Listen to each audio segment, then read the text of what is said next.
Vamos a dar inicio a nuestro webinar de tratamientos fiscales de pago de México al extranjero. Gracias a todos los invitados que se están conectando. Gracias por dedicarle eh, un poco de su tiempo para este tema, que es un tema muy recurrente, muy interesante y muy importante para muchos clientes que de repente tienen demasiadas preguntas acerca de este tipo de situaciones que se nos presentan en nuestras empresas o en nuestras actividades de negocios. Eh, Me da mucho gusto presentar al licenciado Eugenio Grajeda em, y Moni, que está atrás dirigiendo la presentación. Gracias, Moni, también. Y también nos acompaña la contadora pública certificada Luz del Carmen Guzmán, a quien conozco desde hace mucho tiempo y un excelente profesionista en todo lo que tiene que ver con el tema de compliance en México. Pero tenemos, como decía desde un principio, el gusto de contar con la presencia de Eugenio.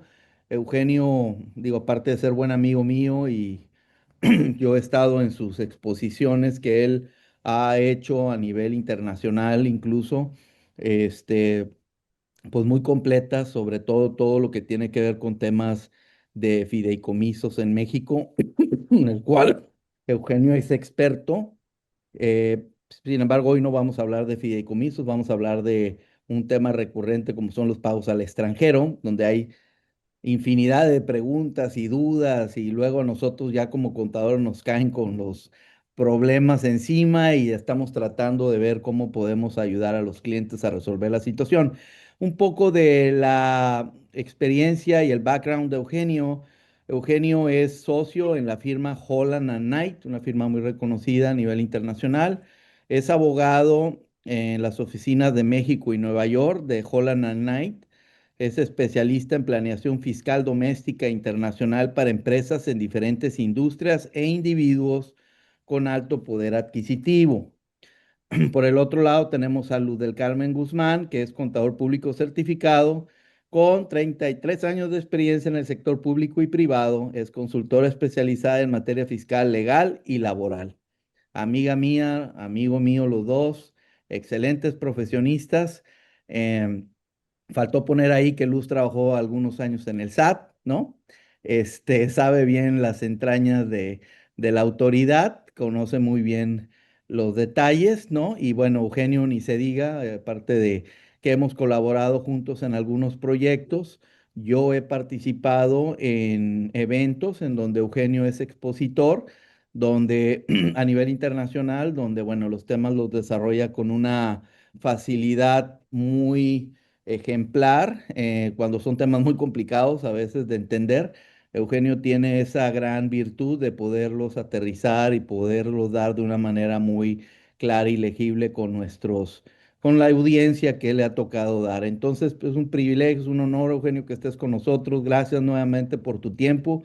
Sé que estás sumamente ocupado y bueno, espero que sea el primero de muchos webinars que podamos dar contigo debido a que existe pues muchas dudas en el tema internacional que nos hemos topado nosotros como contadores en muchos temas, ¿no? De tanto los fideicomisos como los pagos, como las transacciones que hacemos de manera cotidiana, sobre todo con Estados Unidos, ¿no? Porque es el país que tenemos al lado, pero también tenemos muchas transacciones con países como Europa y Asia, ¿no? En México. Entonces también hay que entender que cada país tiene su propia reglamentación, ¿no? Entonces, pues sin más preámbulo, me gustaría cederte la palabra, mi querido Eugenio, y lo que vamos a hacer, si no tienes inconveniente, es que tú puedas dar tu plática.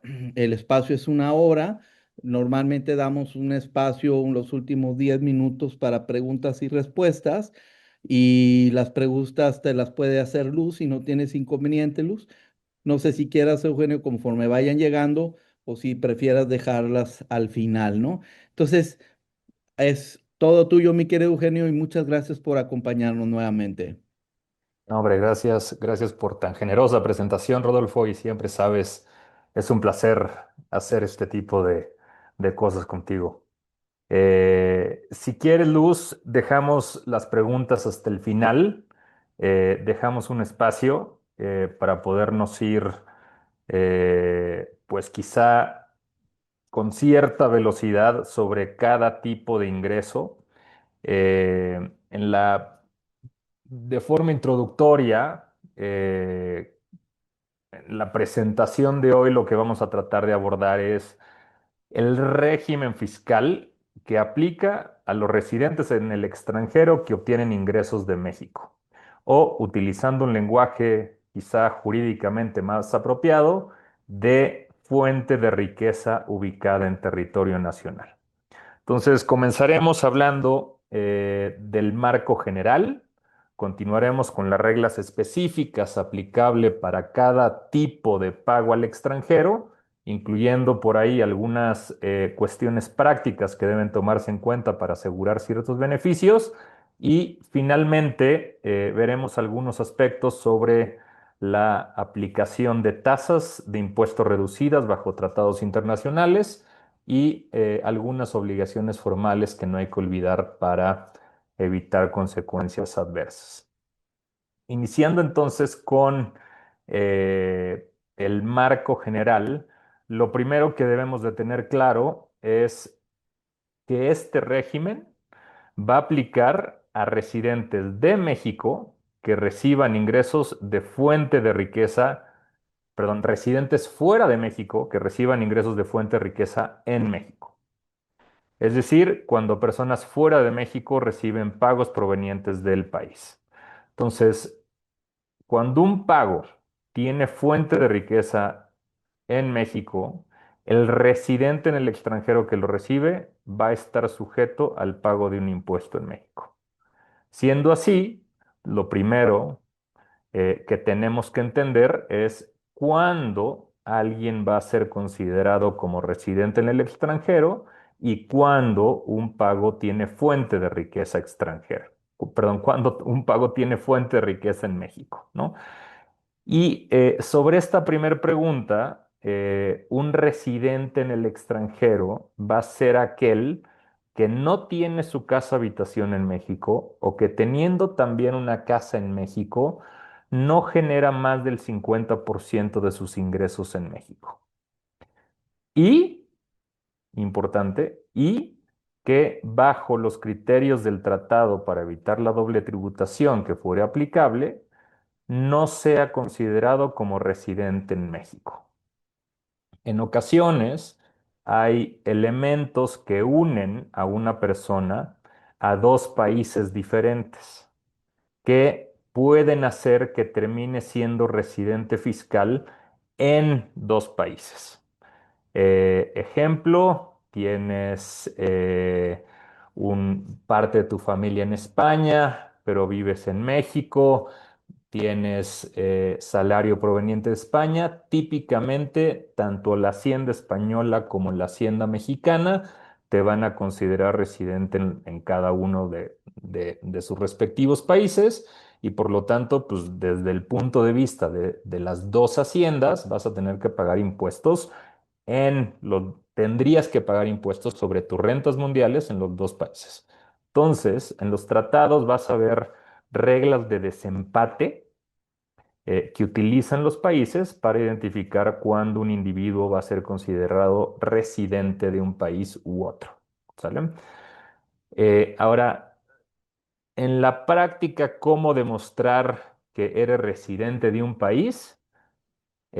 Bueno, pues se va a poder demostrar con varios documentos. El más común es la constancia de residencia fiscal que es emitida por la autoridad fiscal del otro estado. Por ejemplo, la forma 6166 es la que se utiliza para demostrar que las LLC son residentes en Estados Unidos. Y eh, otro documento que en ocasiones puede acreditar la residencia fiscal es una certificación de que el contribuyente presentó su última declaración anual en el otro estado. En Estados Unidos, por ejemplo, puedes solicitar un transcript de tu declaración anual, y ese transcript puede hacer las veces de constancia de residencia en los Estados Unidos. Eh, Importante decirlo porque es pregunta común que las constancias de residencia surten efectos sin necesidad de legalización o apostilla, requiriéndose quizá únicamente una traducción autorizada si es que la autoridad fiscal mexicana lo solicita. Entonces, obtener la constancia de residencia del beneficiario antes de efectuar el pago y verificar que esa constancia sea vigente, porque generalmente su vigencia es de 12 meses, pues es parte importante y se debe conservar como el conjunto de documentación que soporte el pago. Eh, Esto para poder justificar el tratamiento fiscal que vamos a platicar y para poder justificar la aplicación de los beneficios de los tratados, que también de los cuales vamos a platicar. Em, Ahora bien, en cuanto al concepto de fuente de riqueza, eh, aquí no existe como tal una definición general única en la ley de lo que se considera fuente de riqueza en México, sino más bien va a ser para cada tipo, va a haber para cada tipo de ingreso una regla diferente para saber cuándo se considera que cada tipo de pago tiene fuente de riqueza ubicada en territorio nacional. Y como vamos a ver, pues esta puede ser el lugar donde se presta el servicio, donde se ubica el bien, donde reside el pagador, donde se aprovecha el derecho o donde se realiza la actividad. Por lo tanto, siempre va a ser labor del asesor identificar el criterio correspondiente para cada tipo de ingreso. Eh, Solo quizá dos comentarios adicionales antes de pasar a las implicaciones fiscales de cada tipo de pago. Eh, el primero sobre la base y el mecanismo. Bueno, estos dos comentarios que podrían ser relevantes para el entendimiento de lo que sigue son la base y el mecanismo de pago. La base gravable sobre la cual se calcula el impuesto en estos pagos al extranjero es típicamente el ingreso bruto, lo que pagas sin deducción alguna, salvo ciertas excepciones que vamos a ver.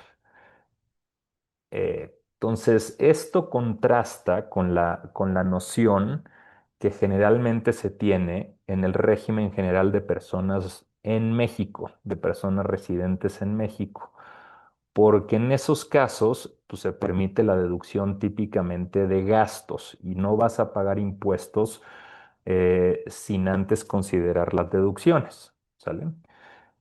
En cuanto al mecanismo de pago del impuesto, aquí, en estos casos, lo que generalmente sucede es que vas a tener a un pagador mexicano actuando como retenedor del impuesto.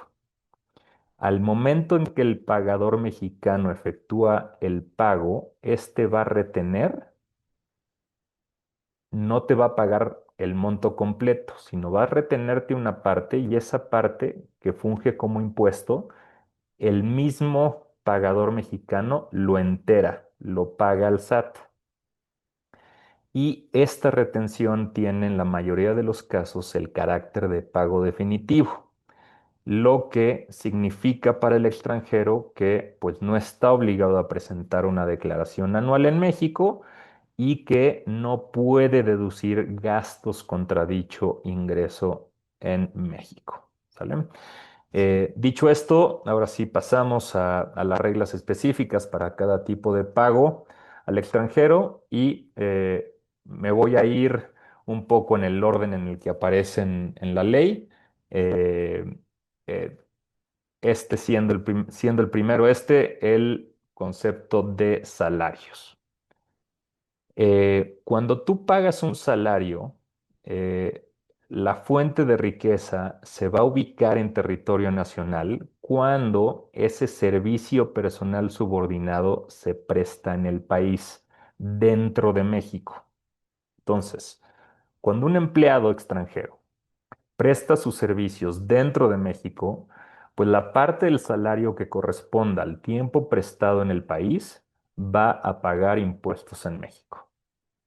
Sin embargo, hay una excepción en la ley bajo la cual parte de los empleados extranjeros, gran parte de los empleados extranjeros que vienen aquí al país, no van a tener que pagar un impuesto.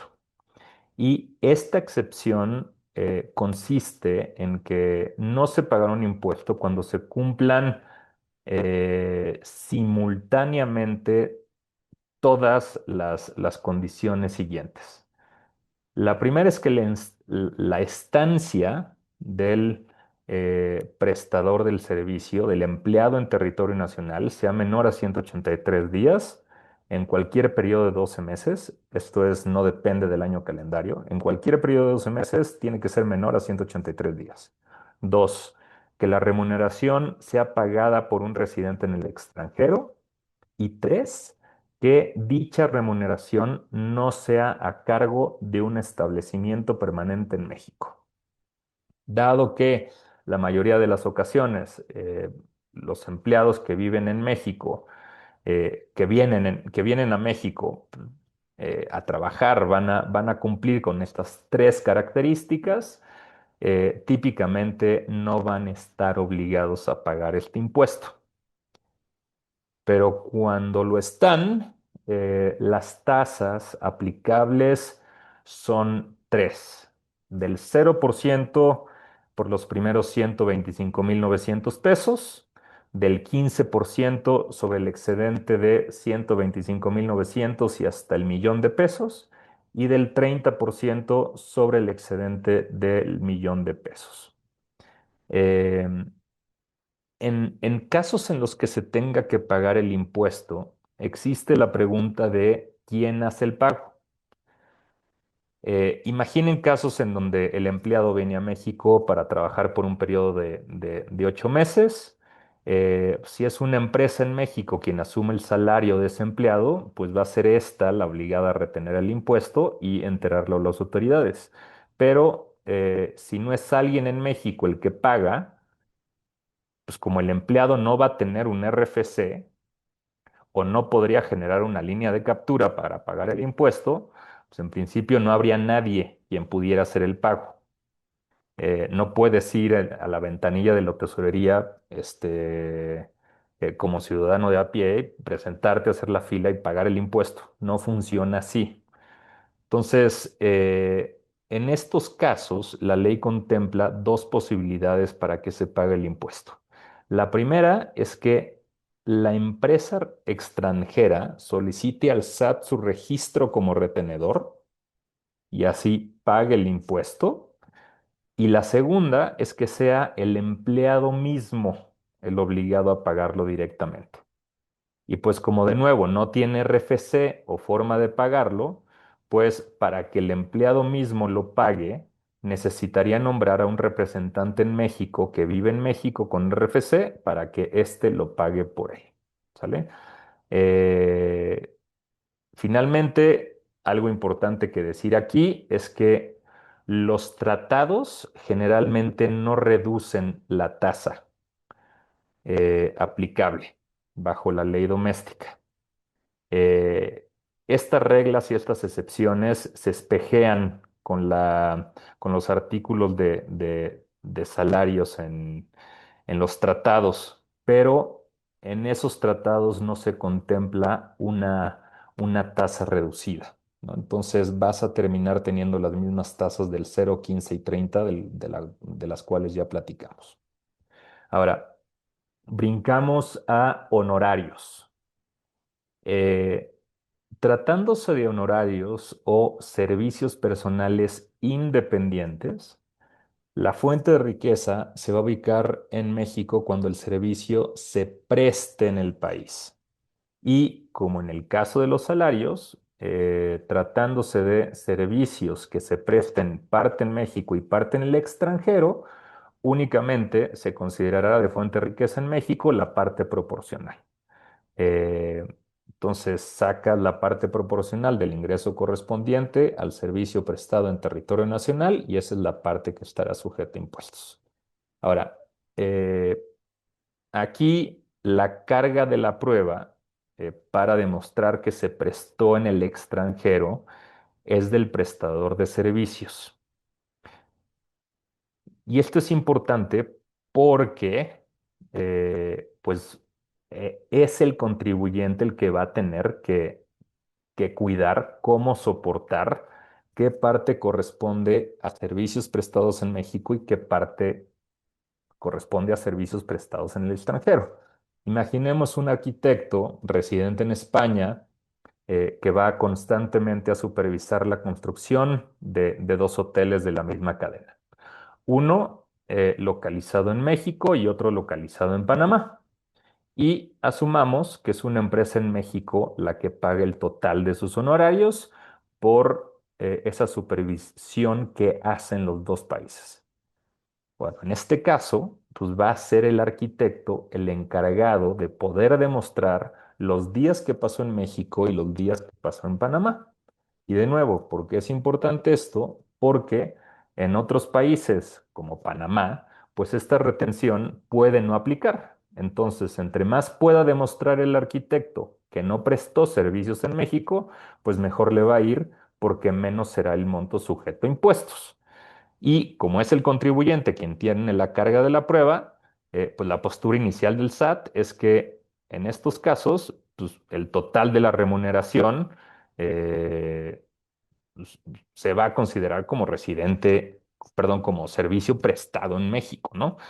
Entonces, aquí el arquitecto lo que va a tener que hacer es guardar boletos de avión, salidas del país, sellos del pasaporte, fotos de su labor en Panamá, bitácoras, etcétera, pues para poder demostrar que solo pasó, imaginemos, son 200 días en México y que el resto los pasó en Panamá. ¿Vale? Aquí el impuesto se determina aplicando la tasa del 25% sobre el total del ingreso obtenido sin deducción alguna. Eh, igual, importante considerar que los tratados típicamente no te van a ayudar porque no prevén una tasa reducida para este tipo de pagos. Eh, Aquí el pago igual se efectúa mediante retención que realiza la persona que hace los pagos si éste está en México. Y si el pagador no es mexicano, entonces pues va a ser el mismo prestador de servicio quien va a tener que pagar el impuesto dentro de los 15 días siguientes a aquel en que se obtenga el ingreso.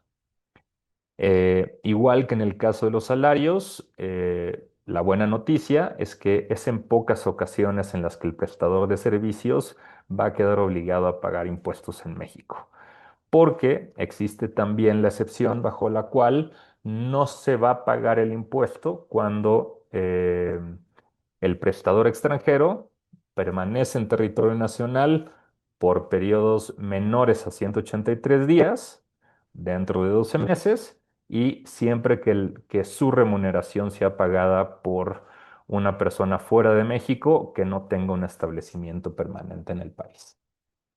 ¿Sale? Eh, Pasamos a arrendamiento de bienes inmuebles.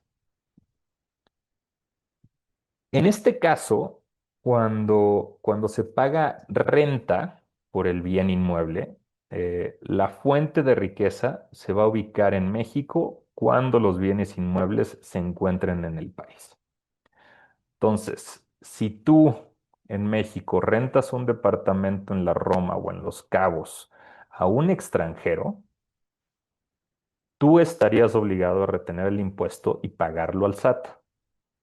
Si en contraste es un extranjero quien renta el inmueble y efectúa los pagos, imaginen a una persona de Estados Unidos que viene a México por, eh, por un periodo corto de tiempo y le renta su casa al extranjero, pues entonces va a ser el propio propietario extranjero quien deberá de hacer el pago en México, igual dentro de los 15 días siguientes. ¿Por qué? Pues por el mismo problema. si el pagador de la renta es extranjero y el propietario también, pues el propietario no tiene RFC, no tiene forma de hacer el pago en México y va a tener que nombrar a un representante para que éste lo haga por él, ¿sale? Únicamente cuando el pagador es mexicano, pues el pagador va a estar capacitado para poder hacer el pago por el residente en el extranjero, ¿sale? Em, en estos casos, el impuesto se calcula generalmente a la tasa del 25% sobre el total de la renta pagada sin deducción alguna. Eh, Digo generalmente aquí porque existe la posibilidad en varios tratados con otros países que el extranjero pague impuestos sobre una base neta, Ujú, es decir, considerando gastos deducibles del inmueble rentado. Eh, con Estados Unidos, por ejemplo, en rentas de inmuebles en México pagadas a propietarios en Estados Unidos, el arrendatario va a poder dejar de retener el impuesto de la renta en este pago de las rentas cuando esos residentes en Estados Unidos acrediten que optaron por calcular el impuesto sobre una base neta. Esto como si la misma fuere atribuible a un establecimiento permanente bajo el tratado, ¿no? Eh, Ahora, la pregunta que siempre nos hacen es, ¿cómo yo sé arrendatario que debo de hacer la retención o si el residente en el extranjero, el propietario que me está rentando el inmueble, pues optó por pagar el impuesto sobre una base neta? Aquí lo que sucede es que el extranjero va a poder acreditar que ejerció esta opción solicitándole al SAT que se le incluya en el listado de las residentes en el extranjero que, que aplicaron esta opción. Ahí, y este listado se publica en el portal del SAT después de que el extranjero haya hecho esa aplicación llenando una ficha de trámite que es la 26 ISR. Entonces, cuando tú eres un arrendatario y realices pagos a un extranjero por rentas, lo primero que debes verificar es si el residente en los Estados Unidos se encuentra en ese listado, ¿sale? Eh, Cuando sean publicados en el listado del portal del SAT, el residente en el extranjero va a poder continuar aplicando esa opción para años posteriores y deberán presentarlo cada año durante los meses de enero y febrero, ¿vale? Eso se presenta mediante un aviso al SAT con una ficha de trámite específica en donde pues, el residente tiene que estar renovando su opción. En caso de que no la presente, eh, pues se va a excluir del listado y entonces el arrendatario deberá de retomar o de empezar a retener otra vez el impuesto correspondiente, ¿sale? Entonces, no es cosa de que ya lo chequeé una vez, ya puedo estar tranquilo y ya jamás voy a estar obligado a hacer las retenciones, sino que precisamente por cómo funciona y porque al propietario en el extranjero se le pudo haber olvidado renovar, pues es necesario que continuamente se esté poniendo atención a estas listas, ¿sale? Y digo que es importante porque el pagador mexicano es obligado solidario del impuesto, ¿sale? El SAT se puede ir contra el arrendatario en caso de que el extranjero no pague. y nada más como un comentario, Eugenio, porque nos pasó a nosotros aquí en el despacho de Estados Unidos, una pareja de americanos que viven en San Antonio rentando propiedades por Airbnb en México, en San Miguel de Allende, en Cancún, Ujú, me sorprendí cuando supe de todas las propiedades que tenían. y Airbnb les empezó a exigir el RFC y todo, porque si no les iba a empezar a retener una cantidad importante de dinero. Obviamente me buscaron a mí y le dije, bueno, y tú estás declarando en México, ¿verdad? Estás pagando impuestos. No, no, no estamos pagando nada. Oye, pero pues si la fuente de riqueza, como tú lo estás mencionando, está en México, pues naturalmente tienes que cumplir con México, ¿no? Primero, porque ahí está el bien. Fue todo un tema, de regularización con ellos, pero sí te sorprendes de ver que cuántas personas, incluso no necesariamente, porque luego confundimos el tema del americano porque tiene un pasaporte o porque es güero y es gringo, no. Puede ser mexicano fiscalmente en Estados Unidos Exacto. y no necesariamente el hecho de que tengas un pasaporte, sino que fiscalmente seas considerado un americano, ¿no? Y tengas ingresos en México. Pues México también tiene sus reglas muy particulares de tener que declarar en México, ¿no? En ciertos casos, sobre todo en aquellos casos que no presentaron el aviso de cambio de residencia fiscal, que es tan importante, cuando se cambiaron de país, ¿no? Entonces digo, nada más era un comentario porque justamente ahorita que estás hablando, a nosotros nos pasó algo similar y si alguien tiene alguna pregunta, ahí está el question and answer ahí en el chat, ¿eh? Por si alguien quisiera preguntar algo, como dijo Eugenio, al final contestará las preguntas. Pero bueno, nada más quería agregar porque justamente nos acaba de pasar este caso hace 2 semanas, Eugenio. No, y tocas un tema muy importante que más y más se está volviendo eh, pues un tema para muchos extranjeros que es el rentar a través de plataformas digitales. Hay un régimen específico aplicable a rentas a través de estas plataformas en las que, bajo el cual típicamente van a ser las plataformas las que van a actuar como retenedor. Hacienda hizo que Airbnb, por ejemplo, actuara como agente retenedor y como intermediario que recibe y paga las rentas, pues lo está obligando a retener y pagar en México.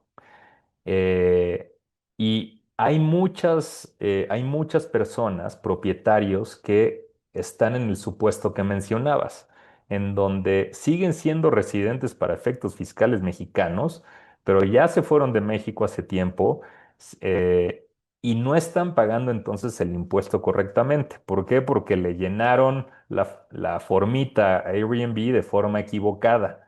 Entonces, terminan pagando más de la cuenta o menos de la cuenta porque no están tomando en consideración su situación principal, su situación que debe ser, la que debe ser, y porque no se está tomando en cuenta el régimen aplicable de plataformas digitales, ¿no? Entonces, es un tema súper recurrente. Plataformas digitales lo quisimos dejar a un lado porque sí es muy sui generis, pero ese es un temotota que está generando inclusive muchas asperezas entre las plataformas y los propietarios, eh, porque no solo está el impuesto sobre la renta, también tienes el IVA, también tienes en algunos lugares el impuesto de servicios hoteleros. Entonces, es un tema bien delicado que quisimos precisamente por lo que abarca, dejarlo un poco fuera de esta conversación para darnos tiempo de platicar sobre lo demás. Pero es un punto súper importante el que mencionas. Muy bien, próximo buena contigo, plataformas digitales, ¿eh? Obligado. Exacto. A ver, ya platicamos entonces de rentas de inmuebles. Ahora vamos con enajenación de inmuebles. Y aquí, al igual que la regla de rentas, la fuente de riqueza va a estar en México cuando los bienes inmuebles se encuentren en México. No importa que el vendedor esté fuera, no importa que el comprador esté fuera, si el bien inmueble está en México, pues el vendedor va a tener que pagar impuestos en México, ¿vale? Y aquí el impuesto se determina aplicando la tasa del 25% sobre el ingreso total que derive de la enajenación sin deducción alguna, o aplicando una tasa del 35% sobre la ganancia, es decir, ingresos menos deducciones como costo de adquisición, inversiones en construcciones, todas las mejoras que le hiciste al inmueble, las ampliaciones, etcétera. ¿Sale? Sin embargo, se tiene que considerar que esta opción de pagar la tasa al 35% sobre la ganancia, que dicho sea de pasos, casi siempre va a convenir esta opción, únicamente va a estar disponible cuando la enajenación se consigne en escritura pública. Y en estos casos es el notario el que va a asumir la responsabilidad del pago del impuesto, y uno como vendedor o como comprador pues no se necesita preocupar más que de fondear al notario con los recursos suficientes para que éste pague el impuesto. Eh, entonces, aquí la recomendación práctica, pues es básicamente nunca olvidar que se tiene que resguardar y documentar adecuadamente el costo de adquisición cuando uno compra el bien o cuando uno adquiere el bien, pues identificar y soportar eh, toda la documentación de el costo de lo que te costó adquirir ese inmueble, e igual cuando haces mejoras, cuando haces inversiones, cuando haces cualquier tipo de instalación en el inmueble, guardar todas esas facturas porque todo eso te va a ayudar a reducir el impacto fiscal al momento de la venta. Eh, en enajenación de inmuebles por extranjeros, uno de los supuestos más comunes es la venta en zonas turísticas o fronterizas, en playas o en la frontera, donde los extranjeros pues, no pueden ser propietarios directamente del bien inmueble. Necesitan sí o sí un fideicomiso. Y en esos casos, entonces, cuando es un extranjero que vende a otro extranjero, eh, pues el extranjero lo que compra no es el inmueble como tal. ¿Por qué? Porque de nuevo, el extranjero no puede ser propietario directo de la casa que está en una playa. Entonces, lo que va a comprar son los derechos fideicomisarios, que el efecto fiscal es el mismo. Pero aquí a veces los clientes se sacan de onda porque piensan que no están comprando una casa y la verdad es que funciona igual, es lo mismo. Compras los derechos fideicomisarios. O si es un mexicano el que vende, pues el comprador extranjero va a necesitar crear previamente un fideicomiso y es este fideicomiso el que hace la compra, el que adquiere el inmueble. ¿Sale? Aquí hay dos temas adicionales que me gustaría platicar. El primero tiene que ver con operaciones en donde el adquirente paga muy poco por el inmueble.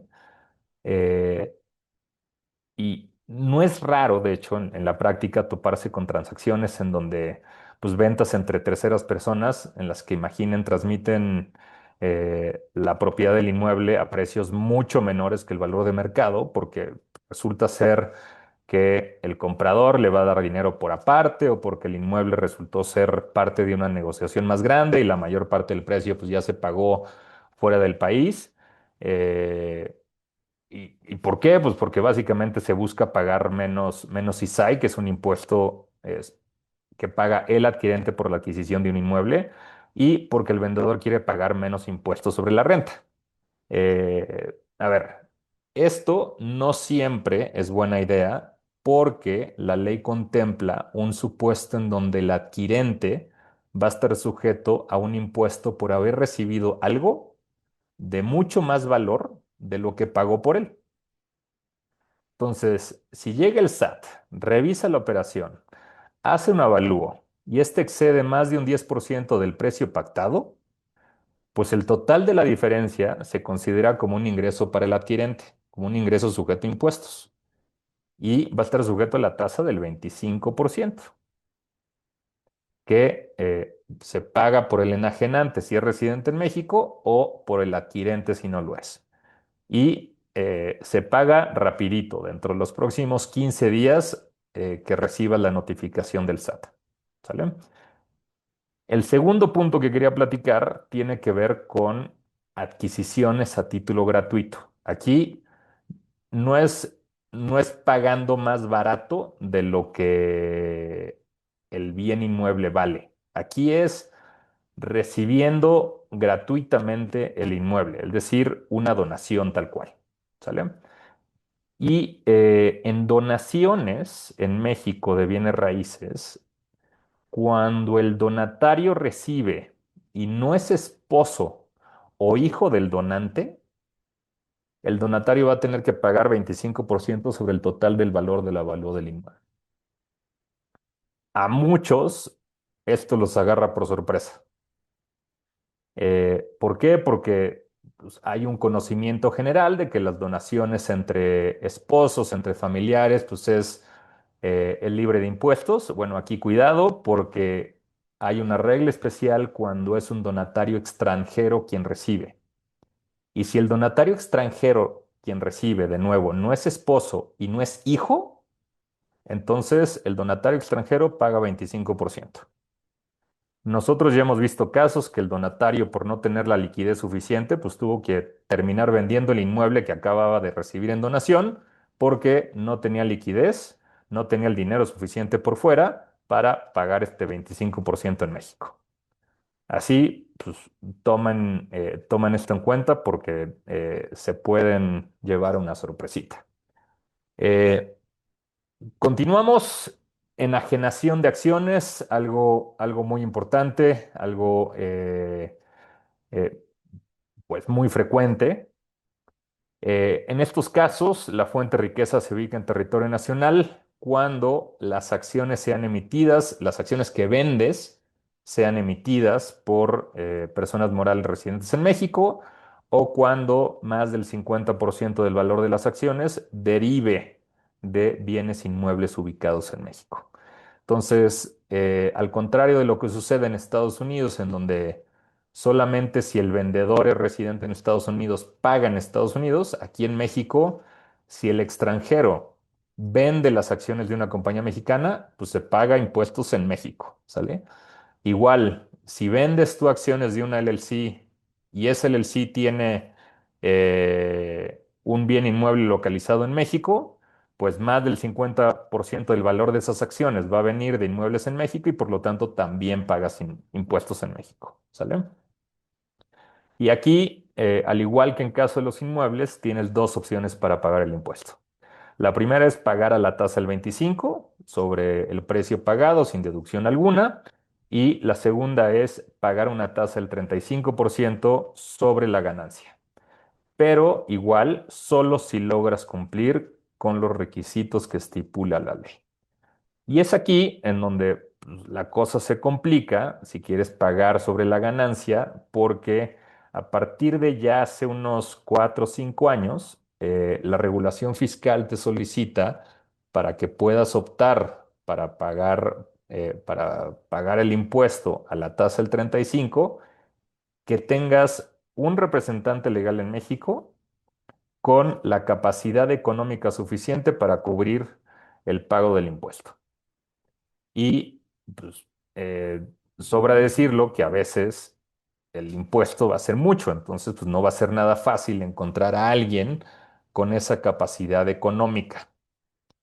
Eh, Cuando el accionista fuera del país tiene, vamos a decir, otra compañía en México, pues esa otra compañía sí podría llegar a tener suficientes fondos para poder actuar como representante, pero pues no siempre va a ser ese el caso.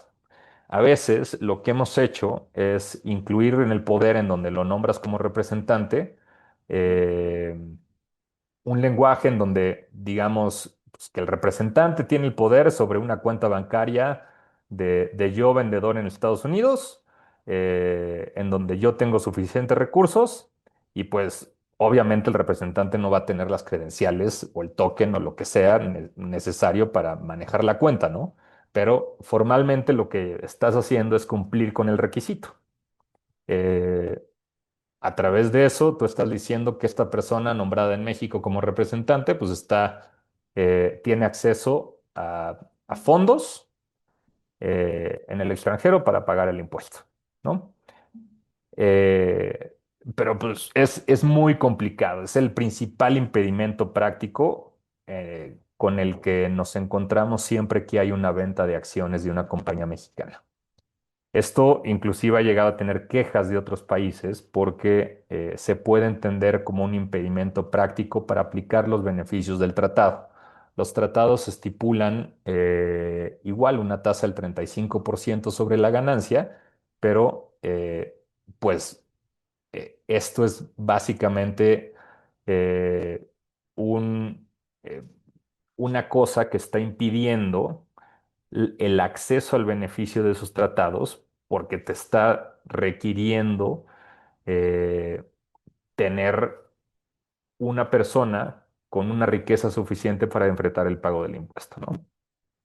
Eh, ahora, si ya logras tener un representante, o por ejemplo cuando la venta de la compañía resulta en una pérdida, eh, pues ahí debes de adicionalmente al tema de los recursos suficientes que debe tener un representante, pues tener extremo cuidado que no se te pasen los deadlines que existen para eh, pues, nombrar al representante, para presentar el aviso, para presentar las declaraciones y los dictámenes, que si no los presentas a tiempo, pues pierdes el beneficio, ¿sale?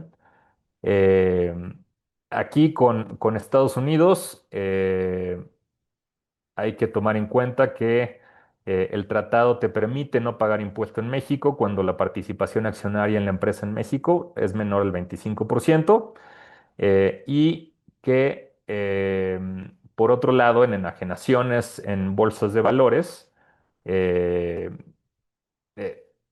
en esos casos se puede tener un tratamiento preferencial pagando ya sea el 10% o aún mejor el 0% cuando el residente esté en un país contratado, por ejemplo Estados Unidos, y este lleva a cabo la enajenación de los títulos de sociedades mexicanas colocadas entre el gran público inversionista. Entonces, generalmente cuando un mexicano me pregunta, oye Eugenio, ¿conviene más que venda todo ahorita antes de emigrar a los Estados Unidos o que venda todo después? Bueno, pues aquí lo que muchas veces le dicen al cliente es, pues espérate a migrar a los Estados Unidos porque estando allá en México vas a pagar el 0%. Pero lo que ahí no contemplan, no toman en cuenta es que en Estados Unidos pues vas a pagar quizá tasas de impuesto mayores, porque como residente en Estados Unidos vas a pagar impuesto allá, ¿sale? Entonces, a veces el 10% que vas a pagar en México por vender esa acción cuando estés en México, pues va a ser menor al impuesto que pagarías estando en Estados Unidos. Entonces, en estos casos de brincos de un país a otro, es importante tomar el impuesto siempre que terminarías pagando en el otro país. Em, Pasando rápidamente a dividendos, intereses y regalías. En el caso de dividendos, aquí va a aplicar una tasa del 10% sobre los dividendos distribuidos por personas morales residentes en México cuando provengan de una cuenta en donde vas acumulando los ingresos que ya pagaron impuestos y que se llama CUFIN, y cuando esos dividendos no provengan de esta cuenta, pues la sociedad distribuidora de dividendos en México va a tener que pagar primero un monto piramidado, sobre un impuesto sobre un monto piramidado que te lleva típicamente una tasa del 42%. Eh, Ahora, aquí lo que siempre tienes que pedir a la persona moral que distribuye es la constancia en donde se señala el dividendo distribuido y el impuesto retenido para que tu receptor en el extranjero puedas acreditar este impuesto en México. Y algo, algo que es planeación fiscal básica es que si eres un individuo fuera de México recibiendo dividendos, posiblemente te va a resultar mejor recibirlos a través de una compañía en el extranjero, ya que así vas a poder acreditar el impuesto sobre la renta corporativo que pagó la propia empresa en México. Esto típicamente se traduce en ahorros fiscales importantes.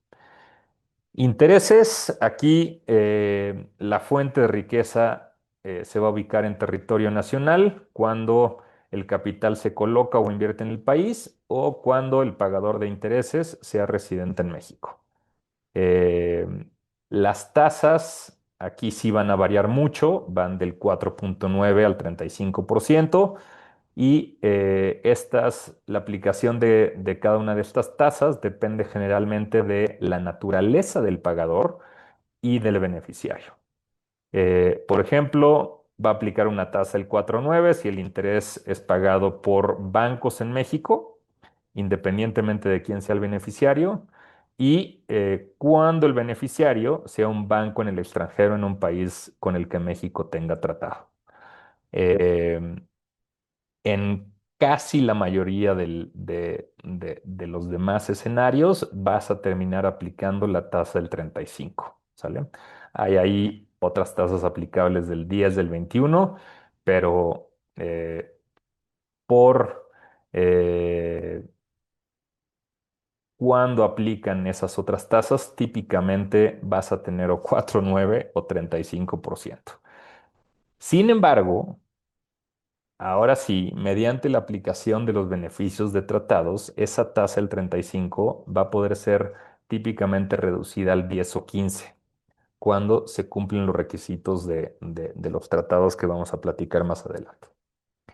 Eh, en regalías y asistencia técnica, aquí la fuente de riqueza se va a ubicar en territorio nacional cuando las regalías o pagos por asistencia técnica las pague un residente en México o cuando los bienes o derechos por los cuales se pagan las regalías o la asistencia técnica se aprovechen en México. Imaginen un software personalizado para una empresa que se utiliza en México. Bueno, pues ese va a ser una regalía, va a ser un bien aprovechado en México y por lo tanto todas esas regalías pagadas por ese software van a estar sujetas a impuestos en México. Eh, la tasa aplicable para regalías y asistencia técnica bajo la ley doméstica, bajo la ley de impuesto a la renta, es del 25%, excepto en casos de regalías por uso de patentes, marcas o publicidad, en cuyo caso la tasa será del 35%. Ahora, precisamente porque en la mayoría de las ocasiones regalías y asistencia técnica tienen la misma tasa de retención bajo la ley mexicana, pues no interesa tanto diferenciar estos dos conceptos. Sin embargo, si quieres aplicar los beneficios de un tratado, la diferencia entre regalía y asistencia técnica sí se vuelve importante. ¿Por qué? Porque regalías típicamente están sujetas a una tasa del 10 bajo tratados, mientras que los pagos por asistencia técnica podrían estarlo a una tasa del 25 o exentos.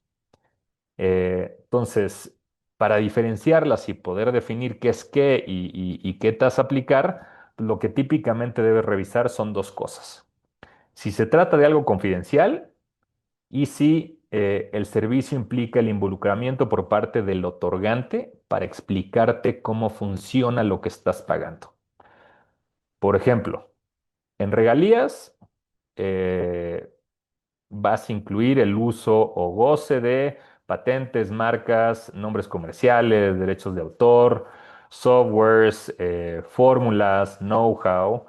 Y en asistencia técnica vas a incluir pagos por servicios que requieran un asesoramiento técnico como tal. Por ejemplo, el ejemplo más claro es, yo te vendo una máquina de café y te voy a mandar una persona a explicarte cómo funciona, ¿no?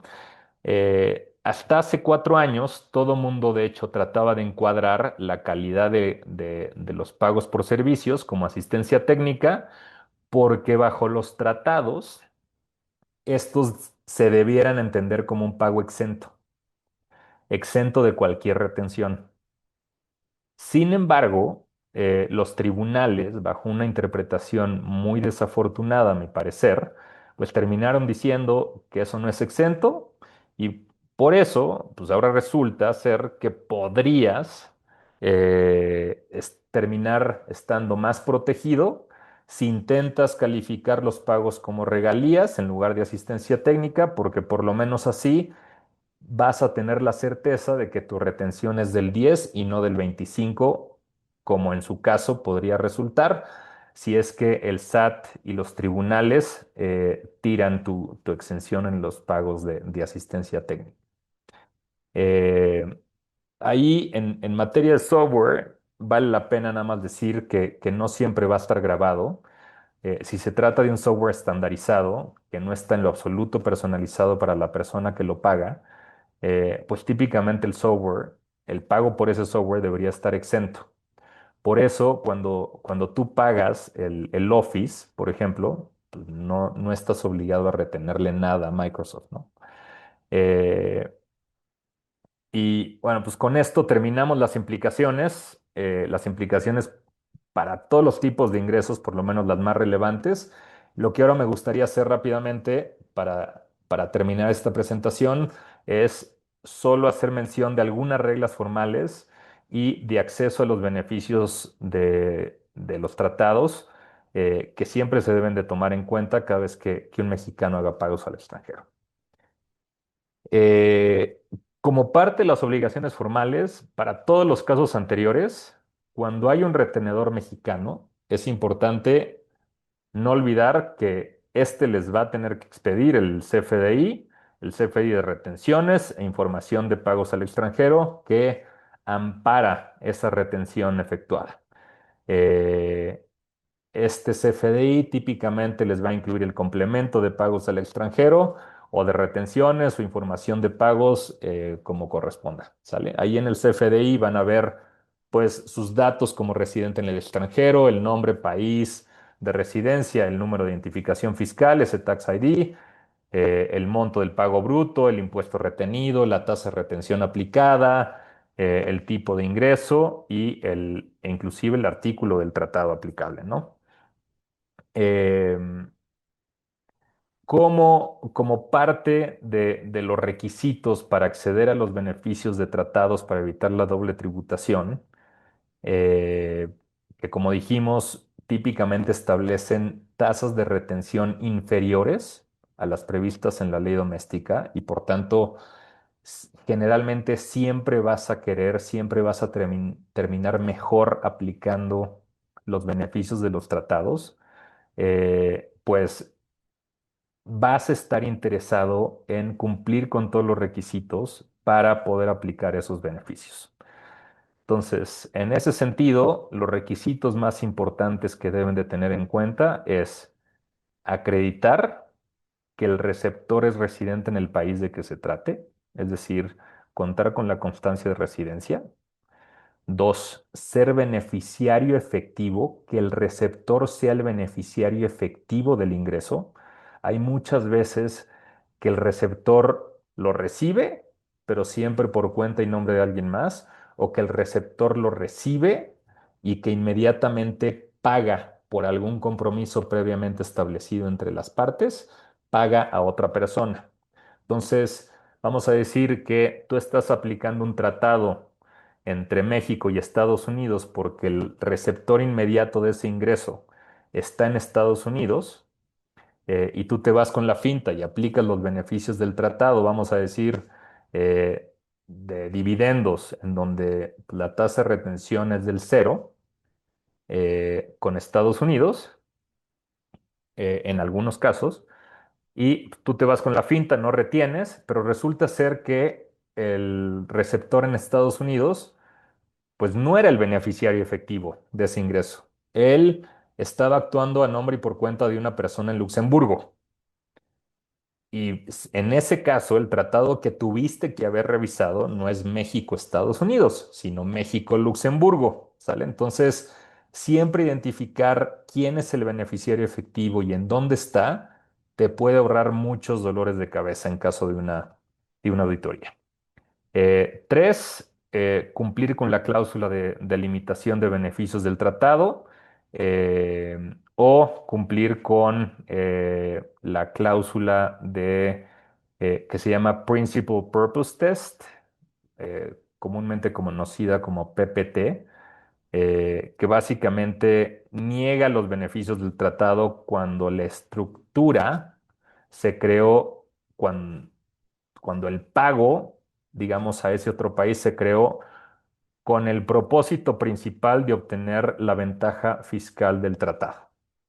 Si tu único objetivo para interponer una sociedad ahí es gozar de los beneficios del tratado, entonces típicamente le va a llevar a las autoridades a decir, no señor, no pudiste haber aplicado los beneficios de este tratado porque pues esta sociedad receptora, la verdad es que no tuvo ninguna razón económica para cobrar este ingreso o para recibir este pago, ¿sale?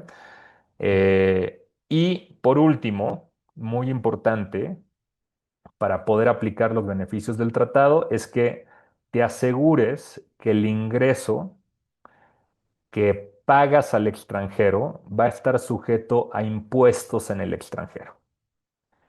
Eh, Últimamente, lo que a las haciendas de todos los países no les gustaba es que tengas un doble beneficio, que se deduzca el pago en el país de la fuente, imaginemos en México, que se deduzca el pago en México y que el efecto espejo en el país del receptor sea una exención.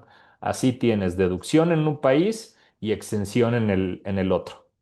Entonces, en esos casos, lo que tratan de hacer los cambios a los tratados es, pues, no otorgar el beneficio, básicamente porque no lo necesitas, ¿sale? Entonces, ahí mi recomendación es documentar la substancia económica del receptor del pago y la razón de negocios como tal de la estructura, anticipando un posible cuestionamiento del SAT. Con esto abro el espacio a cualquier pregunta que tengan. Muchas gracias, Eugenio. Muy completa la información. Creo que ya con las reglas que incluiste se resolvieron algunas de las preguntas que están en el chat. Y qué importante esto último que mencionas, porque hablar de los pagos que se hacen al extranjero, no solamente estamos hablando de personas físicas, sino también de empresas, pero esta última parte, que es lo que procuramos ver, bueno, cómo proteger el patrimonio de nuestros clientes, porque muchas veces nos podemos convertir nosotros en extranjeros o muchos de los empresarios mexicanos al migrar toman o los movimientos que se hacen en las empresas convertirse en extranjeros. Entonces la implicación de los pagos, ¿verdad? Que se hacen al extranjero. Entre ellos, bueno, tenemos una de las preguntas que dice, eh, sobre los influencers, monetizan por redes sociales como Facebook e Instagram, son empresas residentes en el extranjero. ¿Y cómo se maneja el impuesto con ellos? Se tiene que hacer una factura al público en general por su ingreso y en la declaración descontar la retención de la plataforma. Creo que esto ya de alguna manera se resolvió hablando de lo que son las plataformas, ¿verdad? Pero si gustas agregar algo. A ver, eh, hemos tenido un par de casos de influencers que, a ver, lo primero que te debes de preguntar siendo un influencer es dónde resides. Si eres residente en México, entonces las reglas que te acabamos de platicar no aplican. ¿Por qué? Porque de nuevo, todo esto que conversamos es aplicable para ingresos que reciban personas que viven fuera de México, ¿sale? Entonces, si el influencer está en Estados Unidos, vamos a decir, vive en Estados Unidos Y hay un pago por publicidad, porque generalmente es así como se conceptualizan los pagos a los influencers. Desde una empresa en México, eh, tuvimos el caso, por ejemplo, de un influencer en Estados Unidos que vino a visitar un resort en México y pues le pagaron la estancia, le pagaron inclusive a través de efectivo una cantidad importante para que venga a México, se tome fotos aquí, las publique con ciertas características. Bueno, esos pagos por publicidad estuvieron sujetos a la tasa del 35% porque se consideraron como impuestos pagados por un mexicano, por el resort localizado en México, al influencer en el extranjero, ¿sale? Pero caso distinto es aquel en donde el influencer es mexicano, vive en México y le pagan a una empresa en el extranjero. Varios influencers crearon una LLC en los Estados Unidos para recibir los pagos que algunas veces detonan por servicios a empresas en el extranjero. Bueno, esos pagos van a estar sujetos a un régimen completamente distinto. Ahí lo que se tiene que revisar es si la empresa que recibe los pagos está pagando un impuesto no en el extranjero, de cuánto está pagando, si es que el influencer controla esa sociedad en el extranjero, en fin, pero es otro régimen completamente distinto del cual podremos platicar en otra llamada. Muchas gracias. Hay otra pregunta, dice en el ejemplo de la donación en México a un extranjero que tuvo que vender para pagar el impuesto al 25%. En este ejemplo, si vende, supongo tiene que pagar el impuesto por la venta. Pues sí, ahora sí eso es doble enajenación, ¿verdad? Una Mm, en la Gran donación se pregunta. considera una enajenación y si yo que lo recibí como donación lo vendo, pues tengo que pagar por ese ingreso. Sí, ahí gran pregunta. Al momento de recibir en donación, tú también recibes el costo fiscal que tenía el donante. Vamos a decir, Correcto. el donante le costó adquirir la casa que te está donando, le costó 100 y ahora vale 200. Bueno, tú recibes esa casa con un valor de 200 y al momento de recibirla, tú no tienes que pagar nada porque es libre de impuestos, ¿sale? Correcto. Sin embargo, al momento de venderla, vas a tener que pagar impuestos sobre los 100, ¿sale? Tú heredaste el costo del donante.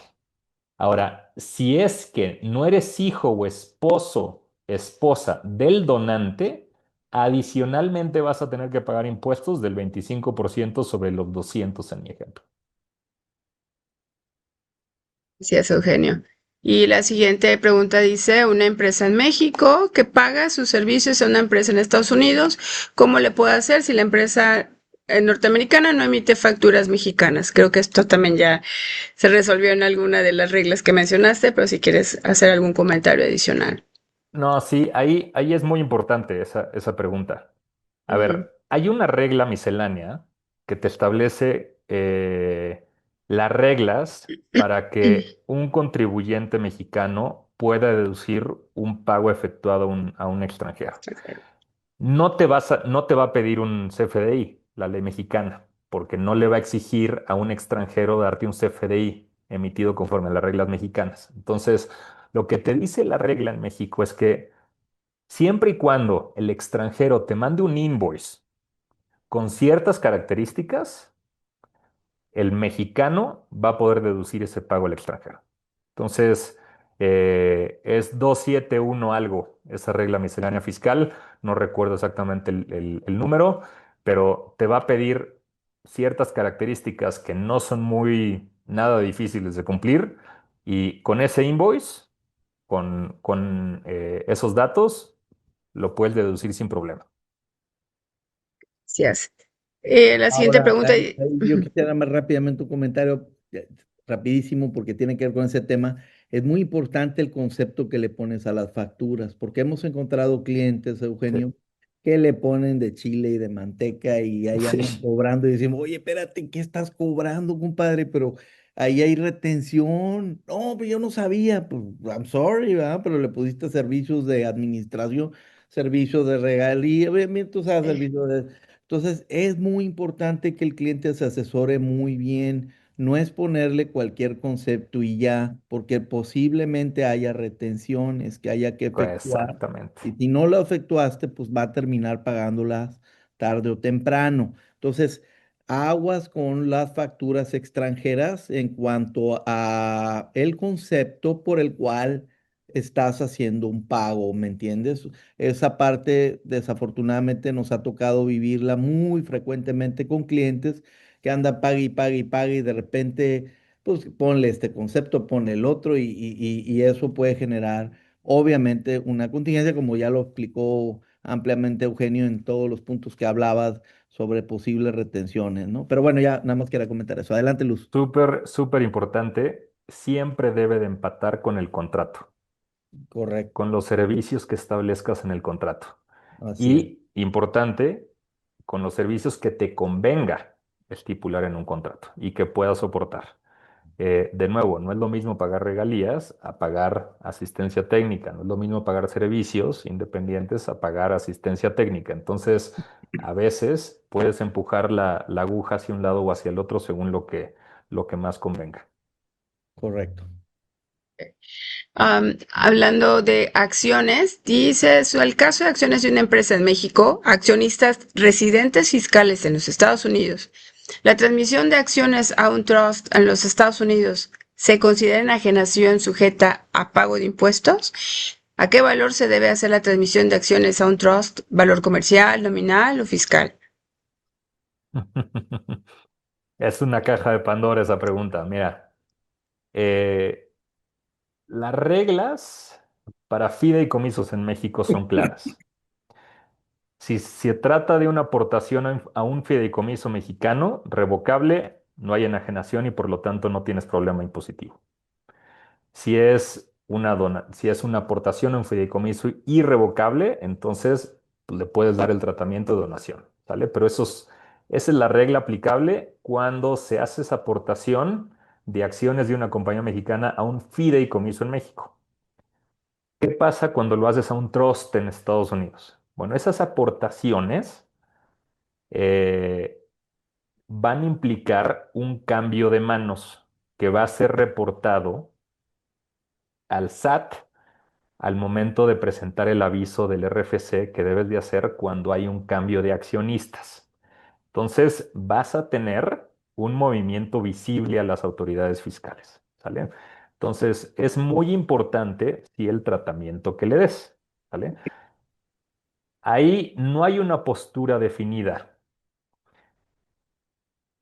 Puedes tomar entonces dos posturas. La primera es que el trust no es lo mismo que un fideicomiso y que por lo tanto las reglas del artículo 14 del Código Fiscal no aplican.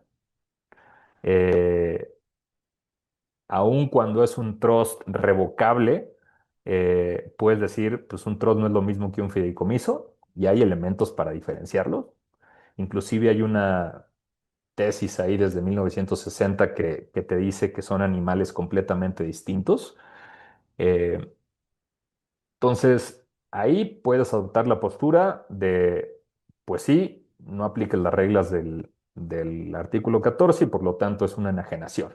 Es como si estuvieras aportando las acciones a un vehículo, ¿no? Y en ese caso, está recibiendo a cambio ¿qué? Pues derechos a revocar el fideicomiso, ¿sale? Entonces, ahí la recomendación es utilizar el mismo valor nominal. Yo estoy recibiendo derechos con un valor exactamente igual a lo que estoy aportando, para que así, en caso de que Hacienda diga, oye, esto se trata de una enajenación, ok, pues no hay ganancia, ¿no?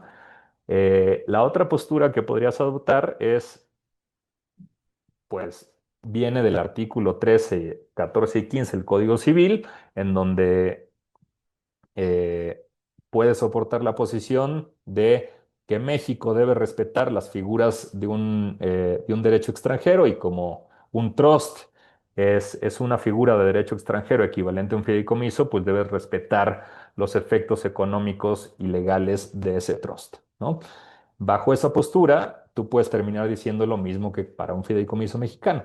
No hay enajenación, tú detentas económicamente el derecho todavía en un fideicomiso revocable, y si es un, perdón, en un trust revocable, y si es un trust irrevocable, pues puedes, dependiendo de quién esté del otro lado como beneficiario, eh, empujar para que se trate como donación, ¿no? De esas acciones de sociedades mexicanas.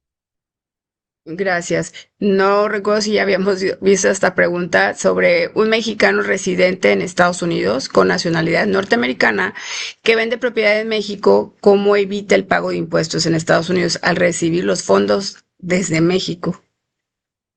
Bueno, aquí Sí, estamos hablando al revés, ¿verdad? o sea, ahí la pregunta es, yo soy residente en Estados Unidos, vendo un bien Ujú, inmueble en México ujú, y el pagador es mexicano, ¿no? correcto. No, el pagador es americano, eso es lo que dice que es un mexicano residente en Estados Estados Unidos Unidos. y con nacionalidad norteamericana, valiendo, peor, que vende una Ok, propiedad en México. Sí, vende una propiedad En México. a un pagador en México. sí, Ok, exacto. generalmente porque las operaciones de bienes raíces se llevan a cabo ante notario, va a ser el notario el que va a hacer el cálculo del impuesto y el que va a ser responsable.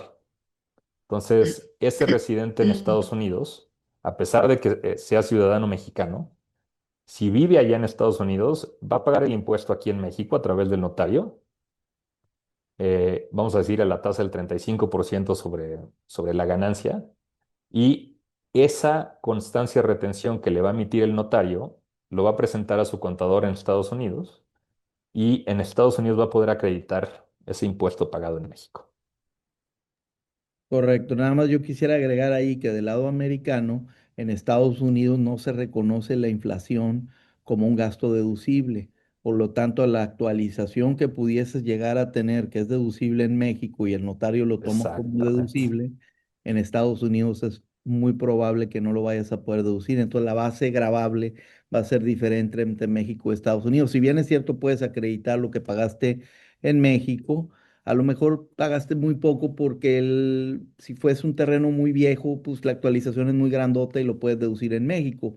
Pero en Estados Unidos, desafortunadamente, la actualización no es deducible y por lo tanto tendríamos que irnos al valor histórico y ahí muchas veces nos llevamos sorpresas importantes, ¿no? Nada más como un comentario ahí con respecto al lado americano, ¿no? Porque el IRS, la inflación para el IRS no existe. Cuando sí Exacto, ¿no? existe. Sí. Aquí en México reconocemos la inflación, pero te cobramos una tasa mayor, y allá en Estados Unidos Exacto. el escenario típico es no te reconocemos la inflación, pero Ya, te cobramos una tasa menor. exactamente. Exacto. Y por último, tenemos un comentario. Dice una persona mexicana que trabaja y reside en Estados Unidos y quiere adquirir una casa en México. Es, Ujú. no sé si nos pudieran ampliar la pregunta o quisieran saber la implicación de la persona mexicana que trabaja y reside en Estados Unidos y que quiere adquirir una casa en México. ¿Está bien? Sí, ¿Pasa nada? se puede hacer perfectamente. De nuevo, si es que está en zona fronteriza o si está en alguna zona costera, se tiene que hacer a través de un fideicomiso. Ahí, dependiendo quién es el vendedor, pues la retención del impuesto va a funcionar de manera distinta, pero el adquirente no va a tener ningún problema y lo puede hacer. Pues ya abusamos mucho del tiempo, mi querido Eugenio. Adelante, Luz, ¿quieres decir algo? No, pues muchas gracias, Eugenio. Son todas las preguntas que tenemos en el chat. Agradecer a todos y pues bueno, aparecen en pantalla también los datos de contacto del licenciado Eugenio, ¿verdad? Si quieren alguna cita con él sobre un tema ya en concreto, una duda específica y también, bueno, pues nos disponemos a sus órdenes.